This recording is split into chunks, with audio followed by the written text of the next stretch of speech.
মায়ের বাড়ি আসলে আসলে শরীরটাও বেইমানি করে জানেন। অনেক মনে করে আসি যে মায়ের হাতে এটা করবো ওটা করবো, আসলে সেটা হয় না। মায়ের বাসায় আসলে শুধু অলসতায় ধরে ফেলে আমাকে। সো হ্যালো এভরিওয়ান, আসসালামু আলাইকুম। কেমন আছেন আপনারা সবাই? আশা করতেছি অনেক অনেক ভালো আছেন সবাই। আলহামদুলিল্লাহ আমিও ভালো আছি। সারাদিনের কোনো ব্লগ ভিডিওটা আসলে করা হয় নাই। তো যাই হোক, বিকেলবেলায় সব আয়োজন চলতেছে, পিঠার আয়োজন আর কি। নানু বাসায় মানে আসলে পিঠা পানে অনেক কিছু আয়োজন হবে আমার ছেলে মেয়েদের কাছে আর কি। তো যাই হোক, এখানেই রান্নার বাড়ি, এখানেই খাওয়া দাওয়া শুরু করে দিয়েছি। দেখেন আমি পুরো পট নিয়ে বসে পড়েছি। তো মনে হচ্ছে যে আমি রাক্ষস হয়ে গিয়েছি। এখানে এসে তো সবাই কাজ করতেছে, শুধু আমি গায়ে হাওয়া লাগিয়ে ঘুরে বেড়াচ্ছি। আসলে জামাইরা আসবে মূল কথা, আর তাদের জন্য রান্নাবাড়িও হবে। এখানে পিঠা টিঠা হচ্ছে, আমরাও খাবো বিকেলবেলা। আলহামদুলিল্লাহ কালকে সকালে সবাই ইনশাল্লাহ চলে যাওয়া হবে। তো যার কারণে এই যে তাল থেকে শুরু করে তালের পিঠা, এই যে মুরগি করেছে, 7 কপি বানিয়েছে। আমি একটু নিয়েছিলাম, টেস্ট করতেছি আর কি কেমন হয়েছে। তো দেখতেছিলাম এটা ভালো হয় নাই, তো আম্মুকে বললাম এটা ভালো করতে পারো নি। তো যাই হোক, এই যে আমি মুরগি খাওয়া নিয়ে ব্যস্ত হয়ে গিয়েছি। আর এইদিকে ধপ করে একটা তালের শব্দ পড়েছে। এই যে দেখেন আমার মেজোটা দৌড় দিয়ে গিয়েছে।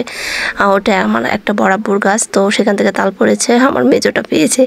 তো ভালোই অনেক পরে গিয়েছে, তারপরে পেলো, কেউ নেই আশপাশে আসলে। তো তাল কুড়োনার আসলে মজাটা অন্য রকমের। আমিও ভালোবাসি এই জাতীয় কিছু, মজাই লাগে। তো তারপর একটা মোরগ ধরে ফেললাম। এই মোরগটাকে আমার এই কাটার দায়িত্ব পড়েছে আর কি। আমার মা আর আমি মিলে এই যে কাটাকাটি শুরু করে দিলাম। এরপর আর কাজের ছুটি নেই। তো যাই হোক, এই কাজটা আমি সচরাচর ভালো পারি, যার জন্য আমি যেখানেই যাই সেখানে এগুলো বাছাবাছির কাজে আমাকে ব্যবহার করা হয় আর কি। তো এদিকে আমি বসে পড়লাম বাসার জন্য পরিষ্কার কাজে। যে আমি বসে পড়ে বোনেদের সঙ্গে কথা বলতেছি, আম্মু অন্যান্য কোনো কাজ থাকলে সেগুলো করতেছে।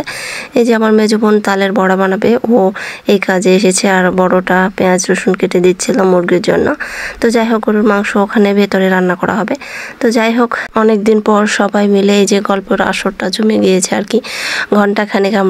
ঘন্টাখানেকের বেশি হবে, আমরা অনেকক্ষণ কথা বলেছি। তো এর মধ্যে একটু জাস্ট ভিডিও নেওয়া হয়েছে। এই যে আমার বাবা মা, আমার দুলা ভাই, হাজব্যান্ড, আমরা 3 বোন, বাচ্চারা সবাই মিলে অনেকক্ষণ গল্প করলাম। অনেক আনন্দ হয়েছে আজকে বিকেলটা। সন্ধ্যা থেকে অনেকক্ষণ যাবৎ আমরা গল্প করেছি, অনেক হাসাহাসি হয়েছে। যাক আলহামদুলিল্লাহ, সবাই মিলে অনেক হাসি ঠাট্টা হলো। তো যাদের আসলে এত বড় বড় পরিবার আছে তারাই শুধু জানে হাসি ঠাট্টা আসলে কি জিনিস। সবার জীবনে আসলে এরকম আনন্দ থাকুক, সব সময় থাকুক, এরকমটাই আশা।